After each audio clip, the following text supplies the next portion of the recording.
Oh, shit. I can't wait to get back on the road again. Back again. Dude, like for the baggers. Back home again. Back home again. In Indiana land. What's up, everybody? Welcome to Dirtyard Dish Season 5, 6, 7, 8. I don't know what we're on. Episode 3, though. That's the important part of the 2023 edition of this show. I'm your host, Commissioner Brendan Dudas. I'm joined by Blake Voris, Taylor Carpenter, and the shirtless Thomas Hopkins tonight. If you're watching on YouTube, you get a little bit of a treat. How are you guys doing? Let's start with Blake. Blake, what's going on? How are you? Doing all right, man. I've tuned in the past 2 podcasts. You guys are getting me excited. Wanted to hop on, chat some about these player values. Atta baby. Tay, you hanging in there? I know last week the topic of discussion was the outfit. This week you're just rocking a plain little crew neck. You decided to give Thomas the spotlight. What's up? Yeah, that's right. No, it was a good time last week. I'm happy to be back. Chilling. Got the retro Suns hat. We need to we got to recolor that for the CCW colors. That's right.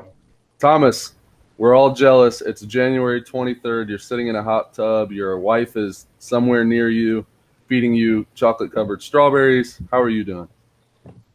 I'm doing well. Nice and wet, ready for the season. what did he say? Nice and wet. There we go. That's the CCW mantra heading into 2023. We're nice and wet, getting ready for wiffle ball. So we're talking free agency 2023 tonight. Last year was the very first year that we tried the free agency process. Just to go around the table, immediate reaction to last year's results. Do we feel like thumbs up, it was good, thumbs down, bad? What do we think, Blake? I mean, yeah, I thought it was awesome. Won another title, which was great personally. But no, in terms of free agency, yeah, I think league-wide, the excitement in the offseason was something completely new that we hadn't experienced before. So we're ready. I'm ready to build off of that and see where it goes this year. Taylor and Blake, you guys were in the same boat as players. Taylor, what free agency last year? What'd you think? I like it. Liked it? Good excitement. I agree with what Blake said. And Thomas, what do you think as a manager? First year of free agency, tough. Like it? I know you have a player on your team that you're trying to retain. I don't know that I won't spill any details on that, but I mean, if my team had won the championship, my response would be the same as Blake's, but we came in last, so I think the system sucks. But it's a flawed system. No, it worked. It worked out pretty perfectly. Any team could have done better. Any team could have done worse. It was. I think it worked out the way we wanted it to. I agree. I think the standings were really compact, and we'll talk about that at the end of the episode and kind of go through the regular season standings, which is the basis of the data we have. Anything can happen in the playoffs. You saw that with Rudy and the Yackers, and I mean, I think the 8 Balls getting upset in the championship was proof of that as well. So the first thing we want to do is just kind of go through the player valuation process, which if Slack allows 10,000 free messages to be sent, I think we burned up 9,900 of those in our discussions about how to go about this player valuation system. And that's kind of the reason you three are involved, is because I know you three, maybe more so than anybody, is willing to let your voice be heard, argue with me, argue with each other, and ultimately come out with the best result that we can. So going into 2023, we're sticking with the 2 values, hitter value and pitcher value. Our hitter value is runs created, which is a Bill James stat. Then we take it per AB. So we go runs created per at-bat, and then we multiply that number times the average number of league at-bats. The idea is just to take a guy like Taylor or myself or Will Smithy, who's going to get the high number of at-bats, and average them down to put everybody in that same scale. The pitcher value is our fielding independent pitching stat, which really just penalizes you for giving up a home run or a walk, and then you get credited for pitching an inning or striking someone out. And with CCW, Thomas is going to roll his eyes here with the fact that we don't keep fielding stats. We don't count that the fielder's choice. It's really hard to kind of take into account how fielding might affect the game. So we just take all of those other values out and really only count things that affect the game directly from the pitcher. So home runs, strikeouts, innings pitched. We do that on the per innings pitched basis, and then again multiply it by the average number of innings pitched. And then something, I don't think we did this last year. Thomas, you might have kind of convinced us to bring this back. We ranked each stat 1 to 50 again. And so you could you could tap out at 50 for each one and produce a total player value of 100. And Will Smithy this year became the first player to ever do that. And I think if you went back over the history of CCW/Indy Southside Wiffle Ball and you went in the past, I don't think any player has ever done that. So Will Smithy 100, everybody else falls in between. So I think Austin Ollis is a case where he was the number 1 or number 2 rated batter but didn't pitch at all. So he's right up near 50, about the max you can be as a batter or pitcher only. So that's where we're at. That's just Cliff Notes version of how we kind of decided these player values. So when you add the pitcher value and the hitter value together, every player is going to be from 100 down to 0, and somewhere in between, and that's how we do. So, Thomas, heading into this, we've made some big changes to the roster creation process, to how we're going to go about free agency. Can you run us down the big changes that we've made, and tell us a little about each one? Yeah, the big changes. The first one is roster size. We've gone down from 7 to 6. The primary reasons for that, we're expanding to 7 teams. Taylor's going to have a new team, so we want to make sure we got enough players. I think everybody in the league agreed we really didn't need that 7th spot. That was filled by a lot of new guys who did or not show up toward the end of the year. So that's the big change. The next one is the cap space. We are going to have tiered caps, which the goal for that will be to make sure teams are more balanced, to make sure somebody like Taylor doesn't go with somebody like Reed, and then pick up a couple of lower value guys. Am I missing any of them? Is that 2 big ones? The other big one was, and something we went back and forth on as a group, was that pitching tier. Oh, the pitching tier, yeah. So we ranked our top 7 pitchers in the league, and we are requiring each team to have 1 top-tier pitcher, with the hopes that every team will have 1 sufficient pitcher and it's more balanced. And again, to prevent a team from going out and picking up 2 and running the table with 2 pitchers. Hopefully these rules work out well. I think all of us agreed they will. So it'll be exciting to see, and it kind of takes a little pressure off all the managers too, knowing they don't have to, if they miss out on 1, they're still going to get a good pitcher. I agree. So we went just on last year's pitching value stats. The 7 tier 1 pitchers are Smithy, Reed, Tay, Buckman, Sprinkle, Holden, and Dustin Dowden. Are there any surprises in that group? And any of you can speak up that either you feel like maybe that's not in that group. Are there surprise guys that you feel like should be tier 1s, or guys that you feel like might drop out of that group? I think Mike's going to get there, Mike Whitty. Mike Whitty, I agree. At some point. And his arm talent alone is there. He's just got to get it all figured out, and I think he's going to be a shoo-in next time we do this. Yeah. Right. I definitely agree. Yeah, the short list of guys that are kind of on the outside looking in, Rudy, who we know as one of the more consistent guys. I think last year was just a little off. And he and I have spoken. We had a lot of external factors kind of pulling our attention elsewhere. But now with the national tournament gone, I can see him refocusing, dialing it back in.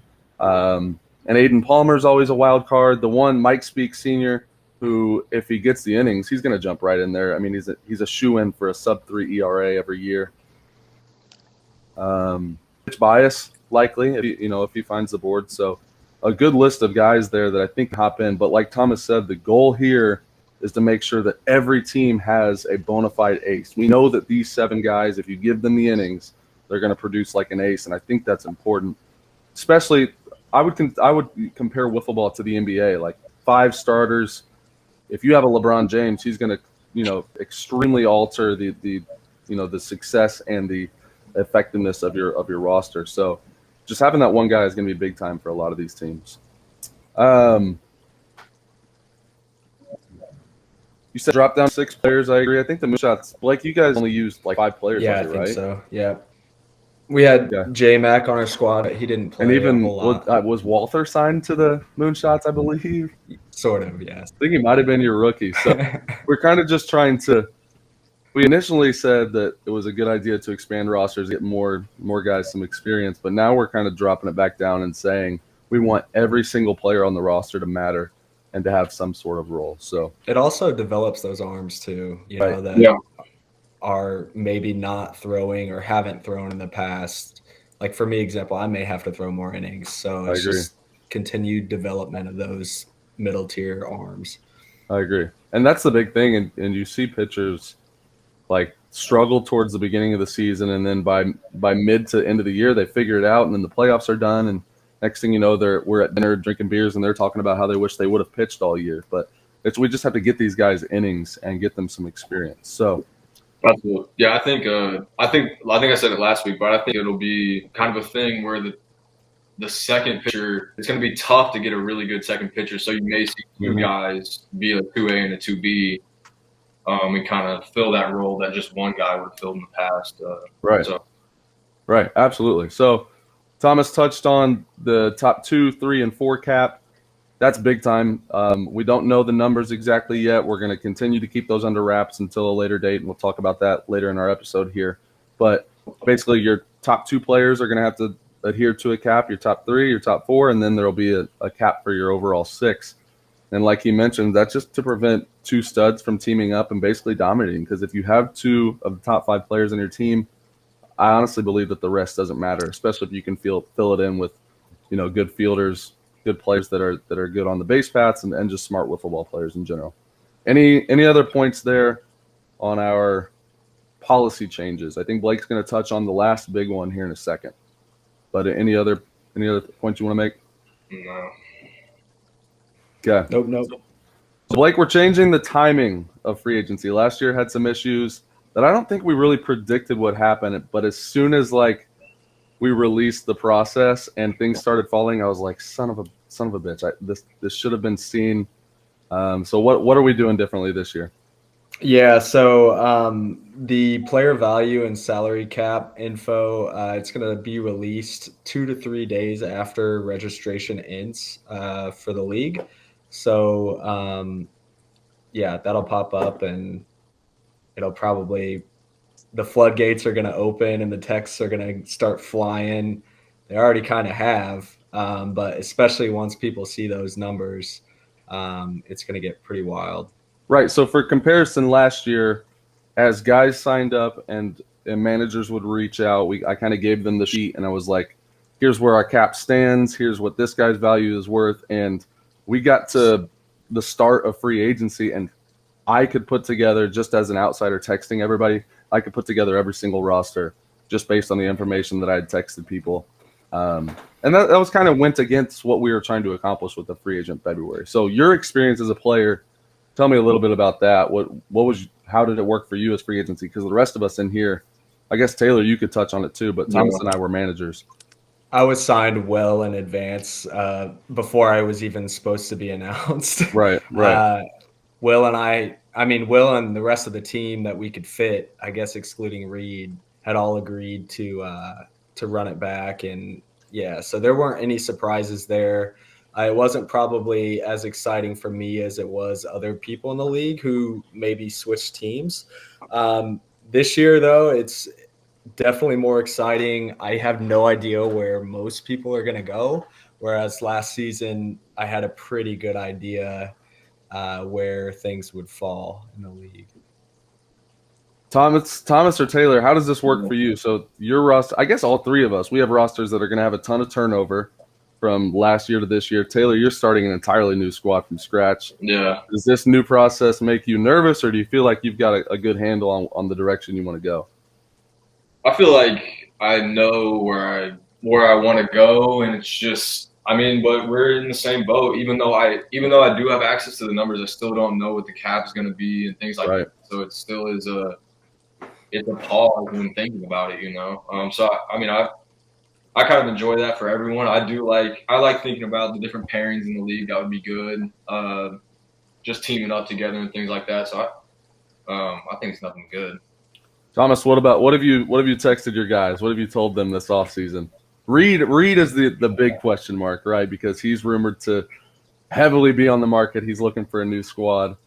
I mean, I think he fits best with your team still to come back there. So what have you texted everybody?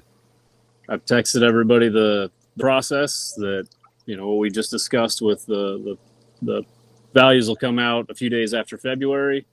Besides that, I haven't done a damn thing. Right. I'm kind of in the opposite boat I was last year where, I knew I had the second pick and it would be Reed. And then after that, I could fill in with my usual guys. This year, I've looked at the numbers and I put them in the same way everybody else does, but I'm not taking anything serious until the numbers come out because it's pretty pointless. You can talk to guys. I haven't talked to Reed, which will most likely bite me in the ass. But mostly it's because I've heard the rumors as well, and I know he probably wants to play with somebody else this year and not come in sixth place, which I'm not upset with. I understand. So I'm just probably waiting to see how it shakes out and which tier 1 pitcher falls in my lap and sign a few of my regulars and go from there. Right. I wouldn't let Thomas fool you. I'm sure Sign Solutions is going to have the first ever NIL deal for Reed Werner coming out this season. And I'm waiting for that. I mean, I say it jokingly, but I'm waiting for that stuff to start happening. If it's going on in college and high school, so. The seniors deal not count last year where he's buying people shoes and stuff? That has to count. What do you think, Tay? Was that a big – did he swing you with that, or were you locked into the 8 balls from the game? I was locked in previously, but it definitely was nice and appreciated everything senior. Did he – it was good. I want you to spill some info here. From being inside the group chat, did he convince any players to join with the lure of 2 jerseys, free drinks, moonshine cherries, turf shoes? Was that a luring tactic for anybody? I mean, definitely a talking point, yes. Right. I don't know. It was discussed, but how much influence it had, I'm not sure. But right. So yes. Yeah. So yes. So Thomas mentioned it. He said, we have the preliminary kind of idea of the numbers, but I want to reiterate, the 4 of us don't know the cap, and until that. It'll probably be February 2nd. I would say that gives us plenty of time to work on it. I'm going to wake up that morning and kind of work through the cap and release it as soon as we feel comfortable with that number. Boom, push it out. And that'll be the first that all of us know exactly what that number is. We have an idea. I think anybody could kind of look at last year and figure out an idea and piece together some things. But for the most part, I think it's really just going to be a thing. Someone said open the floodgates, like where it's going to open up and everybody's going to start texting people and trying to put together a competitive roster.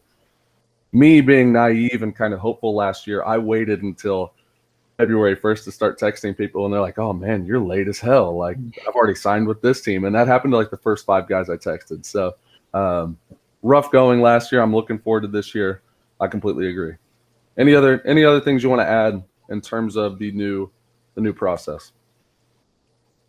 No. All good. Let's move on. So we asked for some questions from the group. We came up with some on our own. Taylor, All right. let's dig into some of these and just give some writing prompts. Let's talk. Yeah. All right. The mailbag. Let's get in there.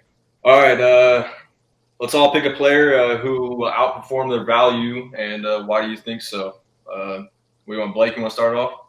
So Sure. outperform the 2022 value, right? Yeah. What they did last year. Yeah. Yeah, so I think it's going to be Simo, and the reason being is he was on a loaded roster last season. So our goal is to get more competitive and, like I said earlier, develop those middle tier-ish arms. Simo didn't throw a whole lot of innings last year. I'm hoping he throws a lot more. We know he's got some velo. We know he can hit the board. So if we see him throw more innings, I think he's going to skyrocket. The man's already a stud at the plate. He's one of the best hitters in the league, I think. So he can only go up, in my mind. I agree. It kind of seems, too, as the 8 balls have gotten better around him, he's felt like he hasn't had to do as much. Maybe I'm just kind of reaching for stuff here. I think once he gets back to the point where he feels like he's being leaned on, you're absolutely right. He's going to step up, and he is a stud. One of the sweetest swings in the league. Oh yeah. Thomas, you want to give us yours? Yeah, I couldn't decide, so I've got 2. I picked a pitcher and a hitter. Okay. And I'm going with a couple of veterans that I think this year will bounce back. The hitter being Tyler Punt. I'm I agree. hoping he had a down year. I mean, Right. his 2021 was up there with me and Bundy as far as value, and that's what he's capable of. And last year could have just been a down year, and he's going to bounce back and be right back up there, which would be an enormous jump for him again. The pitcher, I'm going to go with Senior. I think he's going to be thrust into the role of having to pitch again, and we've all seen him pitch. He could very well be in that tier 1 next year, just by the fact that he throws strikes, he gets outs, and that's where I think he'll be.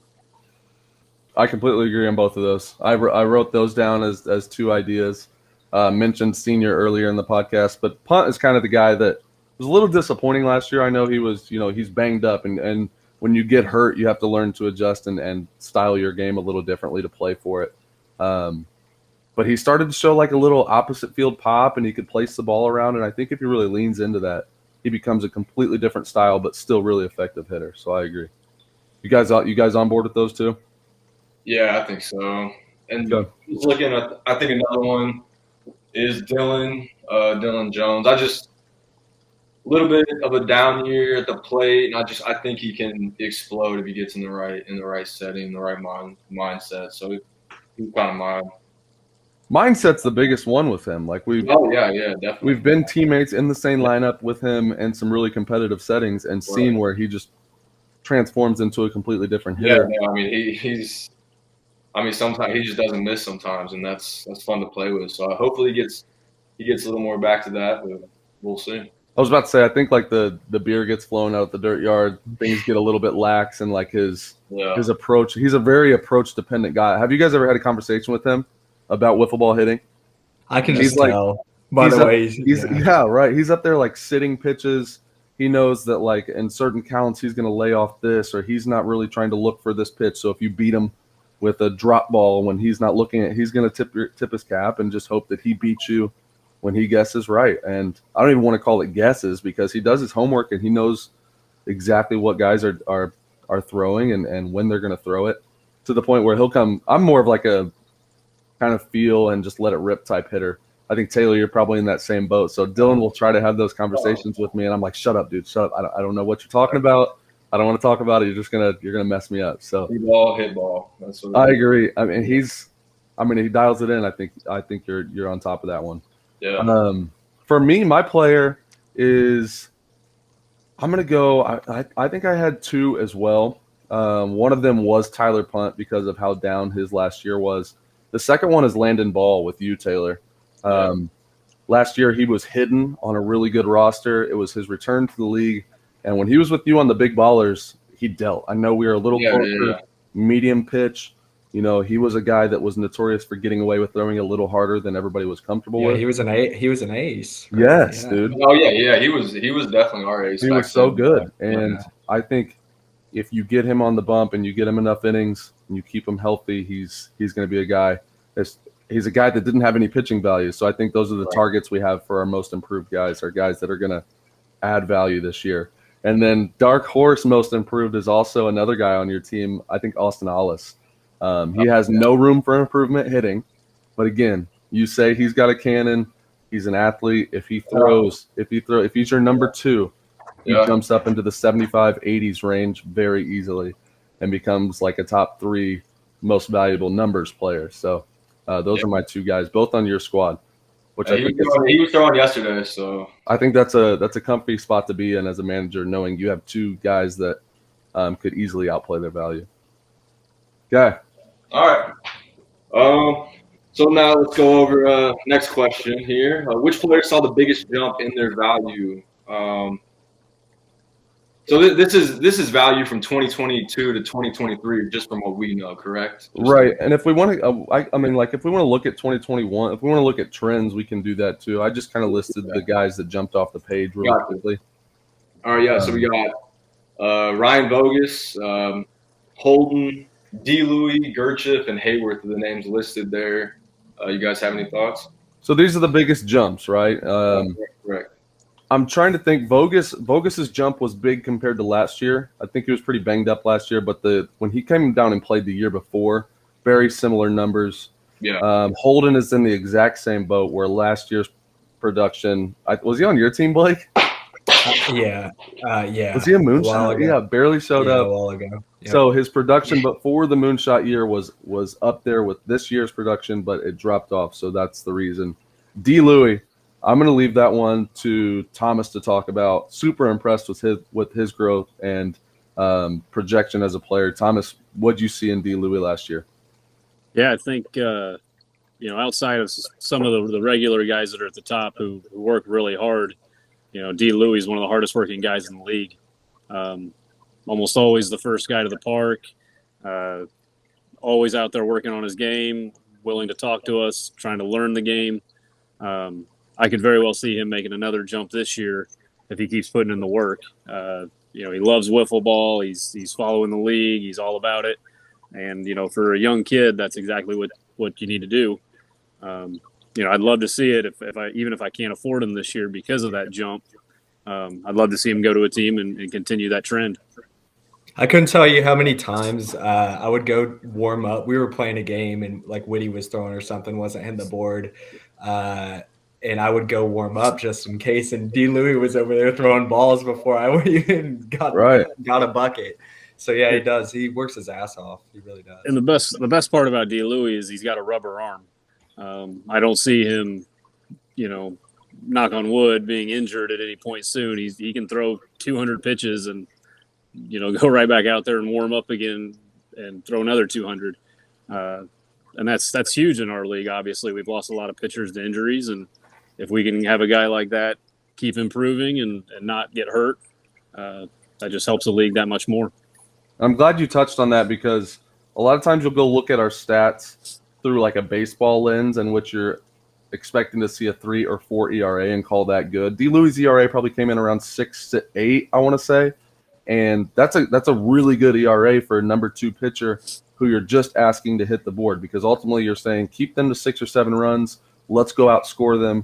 But if you're a pitcher that lets it get out of hand and get to 12, 15 runs, then you're not giving us a chance. So D. Louie does exactly that, gives you a chance, hits the board, keeps the game moving, which is maybe the most important skill of any number 2 pitcher. It's not a skill I can claim. So really respect the work he's put in and the growth he's made. Go ahead. Well, one last thing about it, it's really crazy, and nobody else probably in the league saw it except me and our team was, that 6 ERA is predominantly from two bad games. Mm-hmm. First game of the year where he was figuring it out and had 1 or 2 bad innings, and then obviously our playoff meltdown when Rudy decided to go nuclear and hit everything out. Cade caught fire, and D. Louie just happened to be on the short end of that stick. Right. I think I went back and I did the numbers. If you take those 2 out, he's just barely underneath the tier 1 pitcher, which sounds crazy, but he threw a lot of strikes for us last year and was an awesome number 2 for us. Right. Hit the board. You guys play good defense. Bundy and you out there are vacuums in terms of, especially with your age.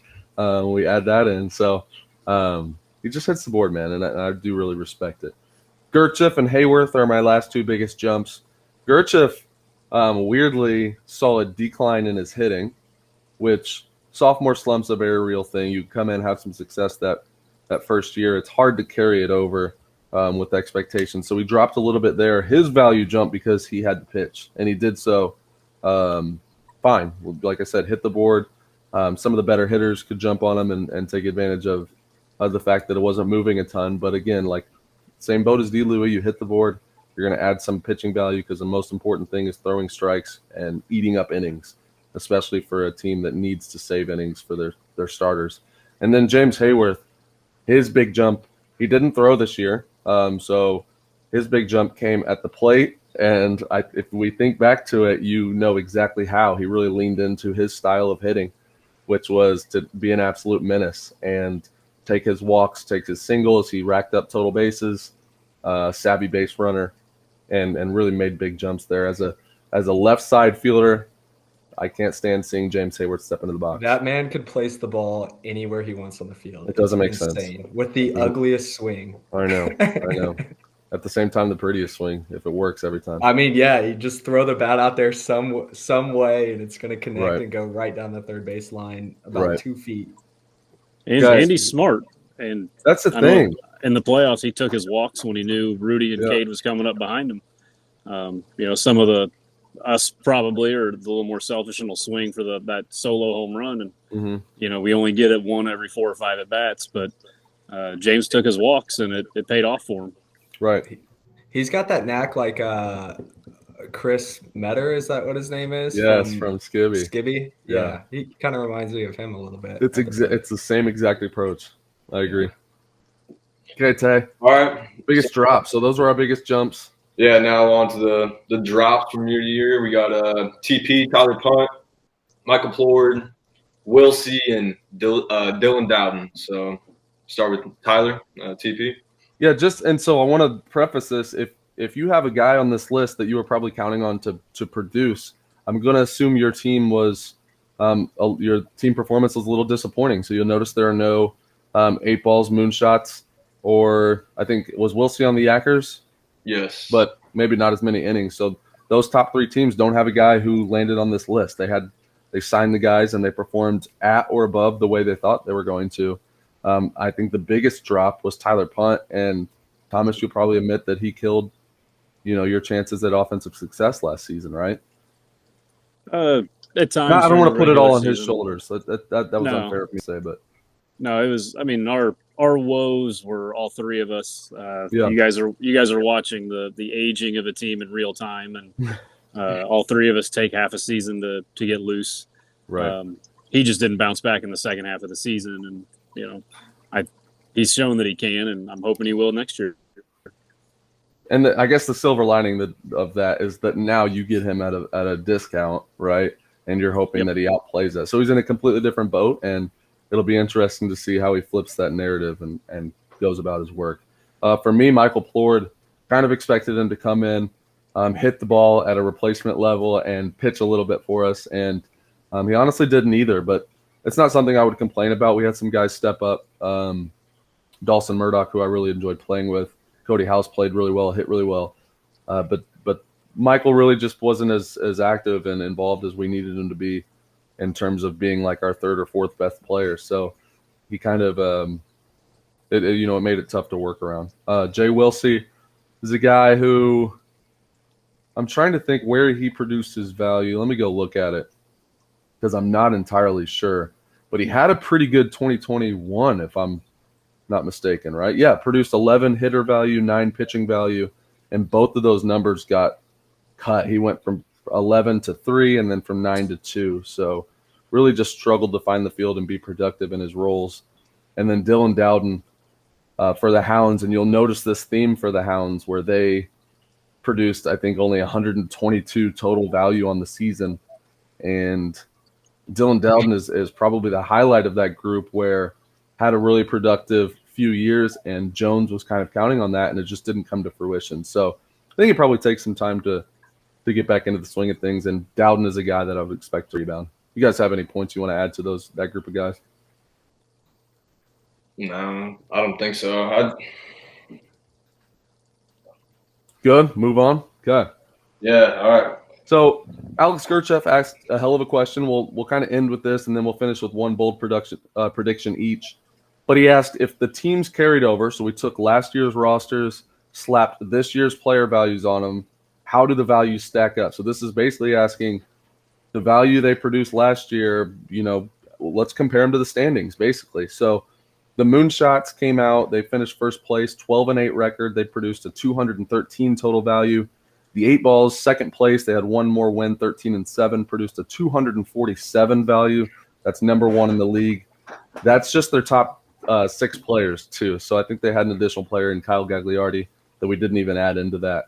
And we all know the 8 Balls scenario, and it's largely due to Austin Ollis being costing 0 last year.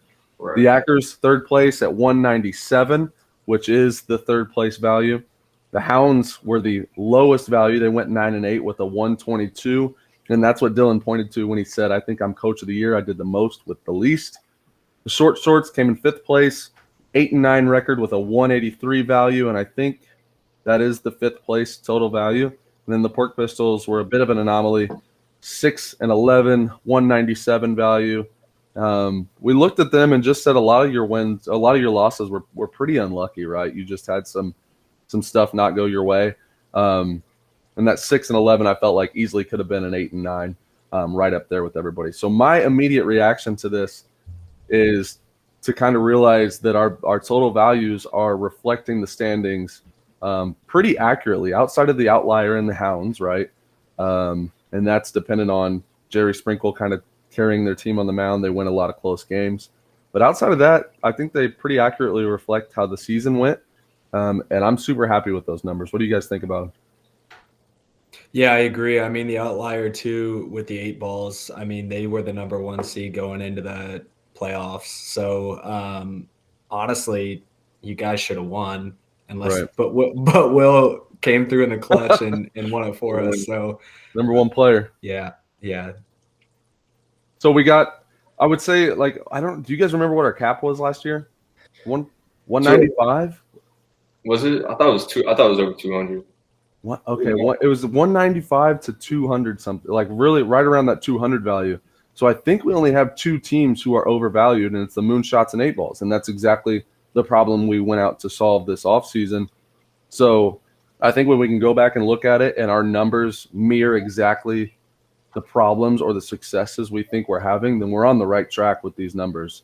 And I think we're doing the right thing. One change, I was an advocate for averaging their last 2 years of play, and Thomas, you really pushed back on that and said let's just do last year's value, and let's do that every year, right? Because situations change. What was your main point in making that the case? I just think that, we changed things up last year. We made teams more balanced, and I thought we saw less anomalies by doing just last year. Or the year before when teams were out of whack, it was real easy to have stats that were skewed. And I just felt like going into this year, if we take into account consistency with the rules, we'll see more consistency this year with balancing teams out. I agree. And I came around to agree with you there, which isn't easy to say. I agree with Thomas Hopkins, but I do here. And I think the big one is Tyler Punt. Like, that man's probably never going to pitch a reasonable amount of innings anymore. Is that probably true to say? Yeah, I mean, if we get 2 innings a game out of him, I think we'd be pretty excited. And on the 2-year running average, that would take into account his 2020 season or 2021 season, in which he pitched a lot and pitched well. So players' situations change from year to year, and Thomas, really came out and argued that we need to take into account those situations, and then just use our eyes and our common sense to go around and discount certain players that we feel need to be discounted.